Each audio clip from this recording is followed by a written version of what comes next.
क्या नाम है और कहाँ तक आपने यहाँ ललितपुर में कहाँ तक पढ़ाई की है? मेरा नाम शना अख्तर मंसूरी है और मैंने यहाँ ललितपुर में 12th तक पढ़ाई की है। इसके बाद फिर मैं इंजीनियरिंग के लिए मैंने एग्ज़ाम दिया था और इंजीनियरिंग किया है, बीटेक किया है बीआईटी झांसी से। उसके बाद जब मैं ग्रेजुएशन कर रही थी तो उसी टाइम मुझे लगता था कि मुझे सिविल सर्विसेज के लिए तैयारी करनी चाहिए। तो मेरा तैयारी का रुझान उसी तरफ रहा। तो फिर उसके बाद इंजीनियरिंग करने के बाद मैंने सिविल सर्विसेज की तैयारी की। उसके लिए मैं दिल्ली गई। दिल्ली में मैंने 1 साल कोचिंग किया। कोचिंग करने के बाद मैं घर आ गई। फिर सारा मेरी सेल्फ ही पढ़ाई रही है उसके बाद। और ये मेरा दूसरा अटैम्प्ट रहा है। पहले अटैम्प्ट में मुझे कामयाबी नहीं मिल सकी थी। मैंने मेंस लिखा था लेकिन मेरा मेंस क्लियर नहीं हुआ था। उसके बाद ये मेरे सेकंड अटैम्प्ट में मुझे कामयाबी मिली है और मैं 12th में ललितपुर ज़िले से डिस्ट्रिक्ट टॉपर भी रही हूँ। और मैं यही संदेश देना चाहती हूँ अपने ललितपुर डिस्ट्रिक्ट को और ललितपुर डिस्ट्रिक्ट की बेटियों को कि आप भी आगे बढ़ें। अगर मैं कर सकती हूँ तो आप लोग भी कर सकते हैं। और बहुत सारी अपॉर्चुनिटी हैं और मैं हमेशा चाहती थी कि मैं खुद इंस्पिरेशन बनूँ। आज मैं वो इंस्पिरेशन हूँ। मुझे देख के और भी लड़कियाँ आगे बढ़ेंगी। नहीं, ये आपको कैसे मन में ख्याल आया कि आपको क्या बनना है? क्या सोचा था आपने? ये मैं जब हमेशा ये देखती थी कि यहाँ के ऑफिसर्स को देखती थी, उनको उनके काम को देखती थी, तो मुझे बहुत अंदर से गर्व फील होता था और बहुत अच्छा लगता था कि ये जॉब मतलब बहुत अच्छी जॉब है। यहाँ पर आप लोगों से मिल सकते हैं, लोगों की जो प्रॉब्लम्स हैं उनको सॉल्व कर सकते हैं और ये बहुत डाइवर्स जॉब है। आप सिर्फ एक ही फील्ड में रहकर काम नहीं कर सकते, इसमें कई फील्ड हैं, कई अपॉर्चुनिटीज़ हैं काम करने की।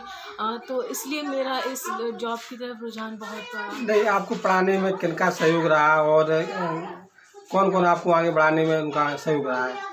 मेरा सबसे ज़्यादा सपोर्ट मुझे मेरी फैमिली से ही मिला है। मेरे माँ बाप और मेरे दोनों भाई ने मुझे बहुत सपोर्ट दिया है और आज उन्हीं की वजह से मैं इस मुकाम पर पहुँची हूँ। जैसे आपके कहते हैं कि आपके यहाँ आपके लोगों में ज़्यादा पढ़ाई नहीं करते हैं, लेकिन आप एक इतने अच्छे उस पर पहुँची हैं। जी जी तो इसको मेन किसको आप मतलब अपने परिवारजनों को या गुरुजनों को जी। क्या कहना चाहती हैं कि जिन्होंने आपको यहाँ तक पढ़ाया है? मैं यही कहना चाहती हूँ कि मैं उनकी बहुत शुक्रगुज़ार हूँ जो इतने ऐसे मतलब जहाँ पर लड़कियाँ हैं, लड़के इतने ज़्यादा एजुकेटेड नहीं हैं हमारे सोसाइटी, फिर भी उस माहौल में रहकर भी मेरे माँ बाप ने मुझे एक बेटी होकर मुझे इतना सपोर्ट किया है। तो मैं उनको यही बोलना चाहूँगी कि आप बच्चों को सपोर्ट करें, सही गाइडलाइंस दें और वो भी आगे कर सकते हैं। अगर मैं कर सकती हूँ, मेरे माँ बाप कर सकते हैं, तो आप लोग भी अपने बच्चों के लिए कर सकते हैं और आपके बच्चे भी आगे कामयाब हो सकते हैं। जब आप पेपर देने गई थी तो आपने क्या सोचा था कि हमारा हो पाएगा नहीं हो पाएगा? नहीं, ये तो कोई भी नहीं कह सकता कि हो पाएगा कि नहीं हो पाएगा, लेकिन हर कैंडिडेट अपना बेस्ट अटेम्प्ट देना चाहता है। वही मैंने भी किया, मैंने भी अपना बेस्ट अटेम्प्ट दिया। ऐसा ऐसा कौन सा सवाल उसमें आया था जो आपको मतलब रोज़मर्रा में कोई पूछा गया था कोई सवाल जो रोज़मर्रा में वो चल रहा हो? हाँ, मुझे इंटरव्यू में मुझसे ऐसे सवाल किए गए, मुझसे पूछे गए, करप्शन से रिलेटेड सवाल पूछे गए और मुझसे वुमेन एम्पावरमेंट से रिलेटेड क्वेश्चंस पूछे गए। और आजकल जो सोसाइटी में और जो आजकल हम लोग जो कोरोना वायरस से फेस कर रहे हैं उससे रिलेटेड मुझसे क्वेश्चन किए गए। तो इस तरह जो क्वेश्चन मुझसे पूछे गए थे समाज से रिलेटेड और सोसाइटी से रिलेटेड।